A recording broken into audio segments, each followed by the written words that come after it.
mari kita berlomba untuk saling melengkapi kebaikan yang akan kita butuhkan baik di dunia ataupun di akhirat kelak. Pada hari ini, di waktu yang sangat singkat ini, kami ingin berterima kasih kepada panitia yang memberi kesempatan.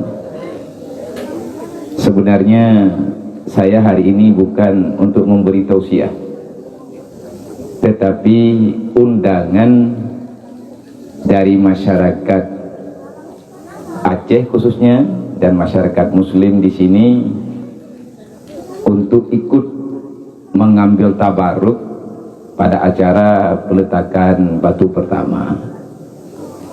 Ini hal yang luar biasa. Kalau seandainya dari kemarin-kemarin ada yang membisik tausiah, mungkin saya halangan. Nah, kenapa halangan? Karena kalau kita bilang lelah, memang lelah, tetapi ini untuk mengisi sedikit kekosongan. Semoga apa yang kita sampaikan bermanfaat untuk pribadi saya dan juga bermanfaat untuk kita semuanya. Laqad kana lakum fi Rasulillahi uswatun hasanah. Allah telah menyampaikan sesungguhnya pada Rasulmu, yakni Muhammad, sudah jelas ada suri teladan yang baik. Kalau kita ingin selamat dunia dan akhirat, teladanilah kehidupan baginda Nabi yang Rasulullah sendiri siang dan malam tidak pernah bosan dan lelah menyampaikan kebenaran dan selalu saja menegur siapa yang berbuat salah. Kita yang ada di sini, alhamdulillah semuanya Muslim ataupun umat Nabi Muhammad. Mengakui diri umat Nabi Muhammad mudah. Yang susah membuktikan di lapangan. Ini yang paling susah. Ini benar-benar rumit. Banyak orang, hampir keseluruhan masyarakat yang ada di Indonesia, persen terbesarnya Muslim, pengikut baginda Nabi Muhammad sallallahu alaihi wasallam. Yakni kita bangga Allah memberi kesempatan kepada kita menjadi umat Nabi Muhammad, tetapi pengakuan itu hanya sebatas lisan, ada kala gaya. Kita ulangi, mengakui diri sebagai umat Nabi Muhammad mudah dan sangat mudah. Ada orang nanya, kamu itu agama apa? Islam. Nabimu siapa? Muhammad. Mudah. Tapi yang paling susah, kita membuktikan diri benar-benar jadi umat Nabi Muhammad. Allah sendiri menekankan, tak semudah itu kamu mengakui diri umat Muhammad. Karena siapapun yang telah Allah Ta'ala terima pengakuannya, maka dia bebas dunia dan akhirat. Nanti pada hari kiamat, dia itu akan selamat daripada api neraka. Makanya Allah memberi rincian. Dalam ayat ini ada 3 unsur yang mesti kita perhatikan dan kita amalkan. Untuk membuktikan diri umat Nabi Muhammad, yang pertama, liman kana yarjullah. Siapa umat Nabi Muhammad yang benar? Semoga kita dan keluarga kita termasuk. Walaupun kita belum begitu sempurna, tetapi kita tetap berusaha. Kita memohon pertolongan Allah Subhanahu wa taala. Liman kana yarjullah. Hanya orang-orang tertentulah, hanya orang-orang yang diberi kesempatanlah untuk benar-benar yakin tiada Tuhan kecuali Allah. Liman kana yarjullah. Dalam artian siang dan malam kita selalu mengharap hanya kepada Allah Subhanahu wa taala. Mungkin ini agak mudah kalau kita ingin memahami liman kana yarjullah ini. Kalau sekedar ini mungkin kita lebih mudah memahami. Tetapi Siapa-siapa yang telah mengakui dirinya benar-benar mengharapkan Allah dalam segala hal, Allah menyampaikan lagi dalam surah Al-Kahfi, wa may yarju liqa'a rabbi falyamal amalan shalihan wa la yusyrik bi ibadati rabbih ahada. Gimana pengertiannya? Liman kana yarjullah, Allah memperjelas, wa may yarju liqa'a rabbi, siapapun kalian yang sedang berharap penuh kepadaku, kata Allah. Kita mengharap di dunia Allah Ta'ala menjaga kita dan keluarga daripada segala hal yang mempersulit kehidupan kita baik di dunia dan di akhirat. Maka Allah berpesan, kalau kamu benar-benar mengharap daku, engkau percaya daku sebagai Tuhan, aku yang mematikan dan yang menghidupkan, aku yang memberikan kehidupan, apa yang kamu butuhkan, kata Allah, falyamal amalan sholihah, silahkan beramal, kata Allah. Maka hari ini alhamdulillah kita sedang kepingin beramal, lebih-lebih pada hari memperingati Maulid baginda Nabi Muhammad SAW. Ada acara salawatan, kita mendengar ayat-ayat Al-Quran, dan juga kita menyediakan seala kadar makanan yang kita sedekahkan untuk diri sendiri dan juga keluarga serta para tamu undangan. Inilah bahagian daripada makna maulidan. Kalau seandainya ada yang tak sepaham dengan masalah memperingati maulidan, di saat kita melihat ataupun menanyakan alasan kenapa tak boleh maulidan, jawabannya mutar-mutar. Yang salahnya di mana? Nah, ini yang perlu kita perjelaskan. Salah acara maulidannya di mana? Lebih-lebih untuk hari ini di sini. Pada acara memperingati maulidan, kita membuat peletakan batu pertama. Ini makna maulid. Makna memperingati maulid Nabi Muhammad SAW, kita ingin memaulidkan kembali apa saja yang telah termaulidkan melalui kehadiran Nabi Muhammad yang dikehendaki oleh Allah. Tentu saja Allah punya maksud, punya hikmah menghadirkan baginda Nabi Muhammad. Adakah belum cukup Allah Ta'ala menghadirkan para rasul dan para nabi-nabinya sebelum baginda Nabi Muhammad? Adakah nabi-nabi yang dulu tidak bekerja, tidak berdakwah? Berdakwah. Cuman Allah mengkehendaki pada masa baginda Nabi Muhammad lah Islam ini sempurna. Makanya Allah menurunkan wahyunya, al-yawma akmaltu lakum dinakum wa atamamtu alaikum ni'mati wa raditu lakum Islam madina. Kenapa Allah menghadirkan Nabi Muhammad di akhir dunia ini? Jawabannya karena Allah ingin melahirkan Al-Quran. Kalau seandainya Al-Quran gak ada, Nabi Muhammad mungkin gak hadir. Jauh sebelum Allah mengutus baginda Nabi Muhammad, Allah sudah mempersiapkan untuk umat akhir zaman pedomannya Al-Quran. Kenapa Allah menghadirkan Nabi Muhammad, membiasah baginda Nabi Muhammad untuk umat akhir zaman? Karena Allah ingin melahirkan sholat 5 waktu. Sebelum Nabi Muhammad hadir, sholat belum 5 waktu. Paling-paling satu rasul sholatnya cuma 1 waktu. Misalnya Nabi Adam sholatnya subuh, Nabi Musa sholatnya asar, cuma 1. Kenapa Allah menghadirkan Nabi Muhammad? Allah ingin memastikan wa'tasimu bihablillahi jami'a wa la tafaraku. Jangan saling berantem kalian. Innamal mu'minuna ikhwah.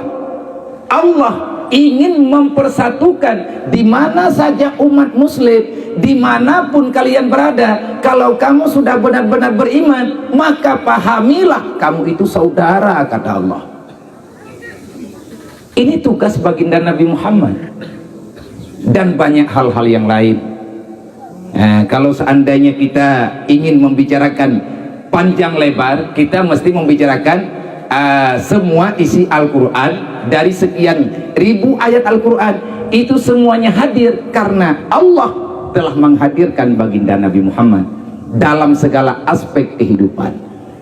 Sebelum orang lain mengamalkan, maka Rasulullah lah orang pertama yang mengamalkan apa yang diperintahkan oleh Allah. Maka kalau kita benar mengakui diri dan keluarga muslim, jagalah lisan kita, jagalah akhlak keseharian kita. Untuk memahami semua ini tentu tidak mudah. Makanya Rasulullah sendiri menggambarkan, innama bu'istu mu'aliman, aku dilahirkan oleh Allah ke dunia, tugasku mengajari kalian.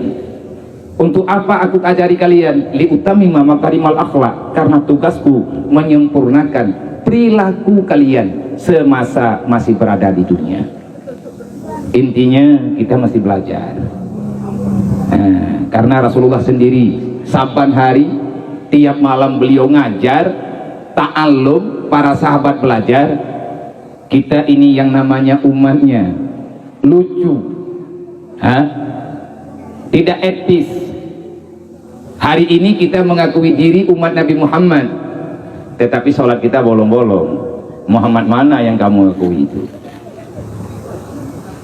Kita ini mengakui diri umat Nabi Muhammad, tapi sesama kita di sini ataupun selama kita hadir ke dunia, tugas kita hanya berantam, tukang hasut, tukang dengki, tukang fitnah. Muhammad mana yang kamu kenal itu? Ini bermasalah. Kita mengakui diri umat Nabi Muhammad, tetapi ahli keluarga kita tidak pernah merasakan ku ampusakum ahlikum nara, jaga dirimu dan keluargamu daripada api neraka. Seolah-olah ayat itu bukan untuk kita. Ara'aital ladzi yukadzibu biddin fazalikal ladzi yad'ul yatim wa la yahudduna 'ala ta'amil miskin. Muhammad, kenali dulu sebelum kamu melanjutkan dakwahmu, adakah kamu telah mengenal siapa yang mengkhianati Islam dari dalam? Tidak, wahai Allah. Kenali mereka Muhammad. Kalau enggak, Islam ini enggak bakalan cepat berkembang. Karena banyak pengkhianat di dalamnya. Siapa yang mengkhianati itu wahai Allah? Dalam istilah Al-Quran, kadzib, para pendusta dalam agama. Orang-orang yang tak sayang kepada anak yatim. Ini salah satu pengkhianat ini. Walayahutuna ala ta'amil miskin, orang yang senang melihat orang lain susah. Ada kaum fakir miskin yang hidupnya tidak terurus, kita biarkan saja karena hak hidup masing-masing. Allah tidak melihat haji kita, Allah tidak melihat umroh kita, Allah tidak mau menghargai apapun, menilai apapun kebaikan kita, karena bagi Allah itu tidak ada apa-apanya. Kalau seandainya ada bahagian-bahagian penting yang ada dalam Islam yang kita abaikan. Cuman kita ini manusia biasa. Kalau seorang tak akan pernah mampu. Saya sepakat dengan tausiah tadi. Jadi bukan sepatah dua patah kata tausiah, karena yang memanggil tadi tausiah katanya. Kita patungan. Wa ta'awwanu 'alal birri wa taqwa wa la ta'awwanu 'alal ismi wal 'udwan. Jadi untuk masa sekarang, kegotong royongan, lebih-lebih kita masyarakat Indonesia, masalah gotong royong ini bukan istilah baru. Dalam Al-Quran sendiri Allah telah memerintahkan wa ta'awwanu 'alal birri wa taqwa wa la ta'awwanu 'alal ismi wal 'udwan. Ini tentang kehidupan. Lebih-lebih dengan rencana besar yang ingin kita lakukan pada hari ini dan ingin kita lanjutkan. Kalau kita berbagi pengalaman, saya juga pernah menjadi ketua panitia pembangunan masjid dulu di Aceh tahun 2017 di pesantren saya di Rohul Mudi. Karena kami melihat anak-anak pesantren yang mondok jauh untuk Jumatan, akhirnya saya bersama masyarakat yang ada di lingkaran pesantren, jiran-jiran pesantren sepakat beli tanah, terus kepingin membangun masjid. Tadi saya mendengar semoga masjid ini cepat selesai, insya Allah. Tapi kalau cuman selesai pada perjanjian, tidak ada pada kegiatan, ini nggak ada. Makanya kemarin di saat saya jadi ketua panitianya, para lurah dan masyarakat nanya sama saya, ini dia gimana caranya? Karena kalau seandainya masjid ataupun apapun yang namanya bentuk tempat yang kebutuhan bagi masyarakat umum lebih daripada 3 tahun nggak selesai, itu nggak bakalan selesai. Karena gotong royong itu sudah bosan, apalagi saban hari gotong royong. Makanya kita mesti mempercepat sebelum sampai 2-3 tahun. Akhirnya saya melihat gambar masjid yang ada sama tukang gambar, saya minta lihat, saya hitung tiangnya ada 44 tiang. Hari itu langsung saya sendiri mengambil posisi, artinya ingin mengajak kepada semua masyarakat yang hadir pada waktu itu, karena ada dalam Al-Quran, ini bukan pemaksaan tapi perintah loh. Dalam Al-Quran Allah Ta'ala menyampaikan, la khaira fi kasirin min najwahum illa man amara bisadaqah au ma'rufin au islahin bainan nas wa may yaf'al zalika ibtigha'a mardatillah fasawfa nutihi ajran 'azima. Kesimpulan daripada ayat itu, Allah tidak menghitung, Allah tidak mau memberi nilai plus pada pertemuan apapun di saat ada perkumpulan umat manusia di atas permukaan dunia. Kata Allah, la khaira fi katsirin min najwahum, apapun yang kalian musyawaratkan, apapun yang kalian bisik-bisikkan, apapun yang kalian rencanakan setelah kalian bertemu pada satu tempat di duniaku, tidak ada kebaikan di sisiku, kata Allah, kecuali yang sangat-sangat aku senangi. Di antara kalian ada yang berani berdiri pada saf depan. Apa yang dilakukan? Amara bisadaqah. Wahai muslimin muslimat yang telah hadir ke sini, yang telah berkumpul misalnya, mari. Rasulullah sekarang memanggil kita. Allah hari ini memberi perintah kembali kepada kita. Tak ada istilah bosan, tak ada istilah lelah. Kenapa? Faiza farakata fansab.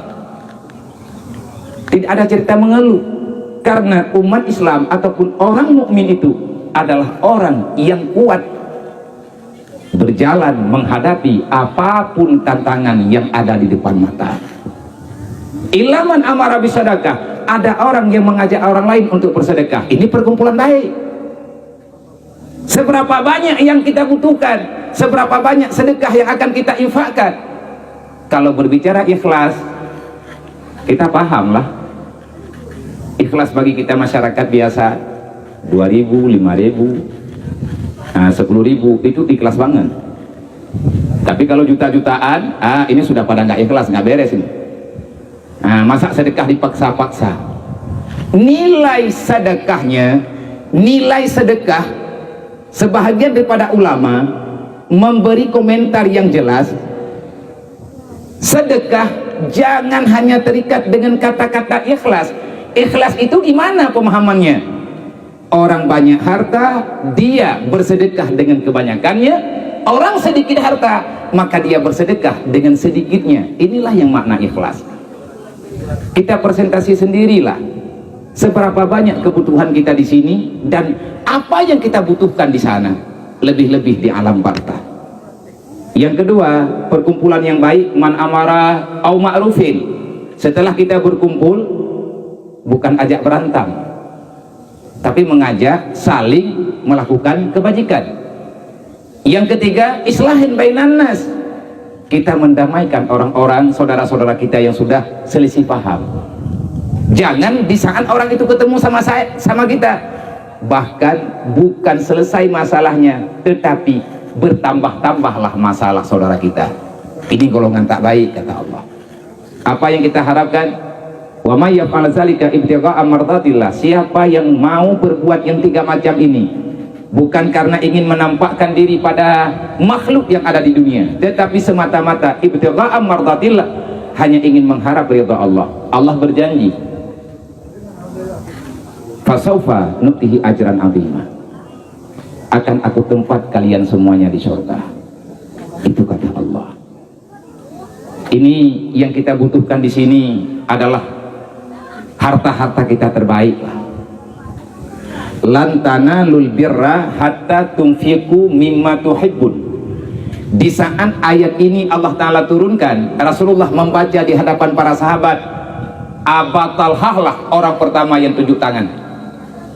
Wahai Rasulullah, kalau memang Allah memberitahu dengan berita yang barusan saya dengar, lan tanalul birra, kamu tidak akan pernah mendapati kebaikan dunia dan akhirat, kata Allah, kalau seandainya kalian belum bisa hatta tunfiqu, sehingga kamu bisa menginfakkan apa yang telah aku berikan kepadamu, mimma tuhibbun, apa yang kita infakkan, harta yang paling kita sayang.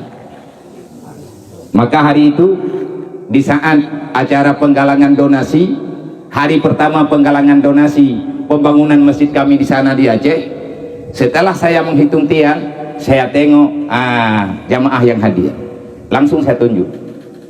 Saya tanya sama tukang, sama orang kerja, satu tiang berapa? Dari pondasi sampai selesai satu tiang berapa uang? Kata tukang, kalau tiang tengah dia satu tiang itu 15 juta. Itu sudah termasuk ongkos, udah selesai. Yang lain 10 juta. Saya tengok siapa yang hadir. Maaf Pak Kapolsek, kemarin waktu itu ada juga Bapak Kapolsek yang hadir. Nah, Pak Kapolsek pilih tiang mana, tengah ataupun yang samping, saya bilang. Jangan lihat atas saya, lihat atas Bapak sendiri. Akhirnya Pak Kapolsek, kami beserta jajaran Polsek Kecamatan Jinim, kata beliau, kami satu tiang. 44 tiang hari itu selesai. Saya tulis nama yang mengikrar langsung di lubangnya. Siapa yang belum kasih, itu nggak ada pengganti. Alhamdulillah 44 hari ada yang menyumbang, bawa tukang sendiri, bawa besi sendiri. Semoga di Masjid Baitur Rahman ini akan ada hal seperti ini. Aminnya besar, kerjanya entah, kita tengok lagi, insya Allah. Jadi ini bukan pemaksaan ya, bukan pemaksaan. Memang kita mesti memaksakan diri loh. Memang hidup ini terpaksa. Kita dipaksakan hadir oleh Allah ke sini, bukan Allah benci. Siapa yang telah hadir ke dunia, Allah memastikan dia itu akan hadir pada hari kiamat. Makanya kata Sayyidina Umar dulu, ad-dunya khuliqalakum wa antum khuliqalil akhirah. Kita ini paham nggak, kata Sayyidina Umar waktu itu, ad-dunya khuliqalakum, Allah menciptakan dunia ini untuk siapa? Bagi manusia, kata Allah. Karena jin, syaitan, dia nggak makan.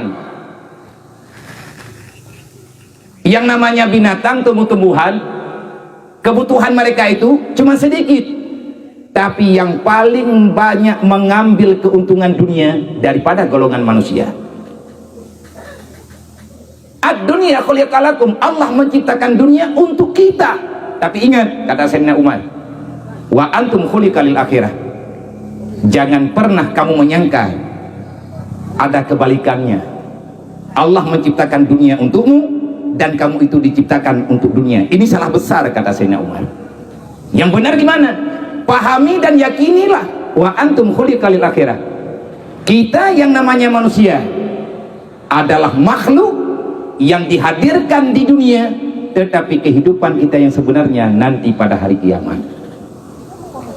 Sayyidina Umar berbicara begini karena ada hadis baginda Nabi, ad-dunya mazra'atul akhirah. Jadikanlah duniamu sebagai modal besar, modal terbaik untuk engkau menggapai akhirat yang lebih baik, kata Rasulullah. Kalau kita paham, kita hadir ke dunia hanya untuk memastikan diri akan menjadi penghuni nanti pada hari kiamat, maka apapun akan kita kerjakan hari ini. Kalau kita sadar dengan kebutuhan kita, insya Allah kita tidak akan pernah terasa berat dalam hal urusan akhirat kita. Sebagaimana yang abang kita sampaikan tadi, ini invest untuk akhirat kita sendiri. Maka semoga apapun yang tersampaikan pada hari ini, walaupun tidak lengkap semuanya, karena ini sudah jam 11 siang, sebentar lagi zuhur dan masih ada kegiatan-kegiatan yang lain. Semoga kita bisa mengambil kesimpulan, siapapun kita yang telah hadir ke dunia ini, lebih-lebih ke tempat yang sangat mulia ini, semoga kita bisa ingat kembali di atas makna hikmah Allah menghadirkan Nabi Muhammad ke dunia. Di antara tugas baginda Nabi Muhammad adalah mengkhabarkan, membenarkan, terus meyakinkan orang-orang yang ada bersama Nabi Muhammad, yang bahwa setelah dunia ada kematian, setelah kematian ada hari kiamat. Tetapi ingat, sebelum kita hadir ke akhirat, kita mesti hadir di dunia dulu. Untuk apa? Apa yang mesti kita lakukan di dunia ini? Kita diajak oleh Allah memilih, menentukan pilihan. Ini siapapun berhak memilih, termasuk saya pribadi. Kita ini lagi ingin menentukan sikap. Sikap yang mana? Kita telah hadir ke dunia. Mulai hari ini, setelah kita hadir ke dunia, maka pastikanlah yang bahwa kita benar-benar akan hadir pada hari kiamat. Setelah hadir pada hari kiamat, kita akan memilih satu di antara dua tempat yang telah Allah Ta'ala sediakan. Kalau tidak surga, sudah pasti neraka. Na'udzubillah. Maka hari inilah waktu penentuannya di sini. Memilihnya di dunia. Kalau di sana itu udah pleno. Ini kan pilkada lagi kan. Kalau di sana udah pleno itu. Hitungan suara terbanyak ada di catatan Ratibatik. Yang mengawasi ada mungkar nangkir, insya Allah nggak bakalan hilang. Tak ada istilah jual beli suara di sini. Keputusan mutlaknya nanti di hadapan mahkamah Allah. Kita pilih surga, tentukan pilihan kita di sini. Ataupun sebaliknya, semoga kita tidak termasuk, na'udzubillah min zalik. Pastikan diri dan keluarga serta semua yang ada bersama kita selamat di dunia wal akhirah. Semoga kita selalu dalam ridha dan maunah Allah, dalam maghfirah Allah, dan semoga harapan kita semuanya cepat ini, masjid ini cepat selesai. Lebih-lebih saya mendengar tadi untuk kelurahan di sini kita memiliki masjid kecil, sedangkan masyarakatnya banyak, cuma 6 kali 6 untuk jumlah 40 orang itu sudah berdesak-desakan. Semoga masjid yang kita rencanakan ini mendapati dukungan yang besar, dukungan yang menyeluruh. Hari ini kita hadir ke sini dengan segala warna kehidupan kita. Ada yang unsur kepemerintahan, ada yang unsur keagamaan, ada masyarakat biasa, ada orang kaya, ada yang sederhana, dan bahkan ada yang benar-benar tak punya. Tapi ingat, semua manusia yang telah hadir ke dunia, Allah telah memberi potensi masing-masing. Kenapa malas ikut kompetisi? Kalau kita punya tenaga, ya udah kasih tenaga. Kalau kita punya pikiran, berikan pikiran. Kalau kita punya harta, ya udah berikan harta. Karena siapapun punya jatah masuk surga. Orang kaya masuk surga dengan hartanya. Allah memberikan wasilah, harta inilah yang akan menyampaikan kamu ke surga. Cara kita tahu sendirilah. Orang miskin masuk surga dengan sabarnya. Ada orang miskin, fukara wal masakin, masuk surga enggak? Masuk. Bagaimana cara masuknya? Dengan sabar. Perkuatkan kesabaran. Artinya kita jangan suudzan, ada kala iri dengki kepada orang lain. Karena hidup kita di sini cuma sebentar kok. Banyak kali orang yang sudah pulang ingin kembali menghadap ke dunia, tujuannya hanya satu, laula akhartani ila ajalin qarib fa asadaka, kata mereka yang telah ada di alam barzah. Wahai Allah, kalau seandainya engkau tidak mematikan aku sekarang, engkau tempokan kematianku, engkau bangkitkan aku kembali ke dunia, ya Allah izinkan aku pulang, balik sebentar ya Allah. Untuk apa? Fa asadaka, aku ingin bersedekah wahai Allah, tapi sudah terlambat. Rupanya nilai sedekah ini luar biasa. Manfaatnya bukan hanya di dunia, tapi di alam barzah yang paling bisa kita rasakan balasan Allah. Orang alim masuk surga dengan ilmunya. Para pejabat negara yang memegang amanah besar titipan Allah, para pimpinan negara, pimpinan daerah masuk surga dengan amanahnya. Semoga kehadiran kita di dunia tidak sia-sia. Semoga acara maulidan kita pada hari ini tidak berlalu begitu saja. Ingat, memperingati maulid Nabi Muhammad. Kenapa kita saban tahun memperingati maulid Nabi? Karena kita ingin mengingatkan kembali, karena kita ingin menghidupkan kembali apa saja yang telah diperjuangkan oleh baginda Nabi Muhammad SAW. Semoga yang pulang dari sini hingga dengan seterusnya kita tidak lagi meninggalkan sholat. Insya Allah, semoga tidak ada lagi di antara kita yang mudah-mudah saja berbuat masalah dengan Allah. Kita di sini cari rezeki.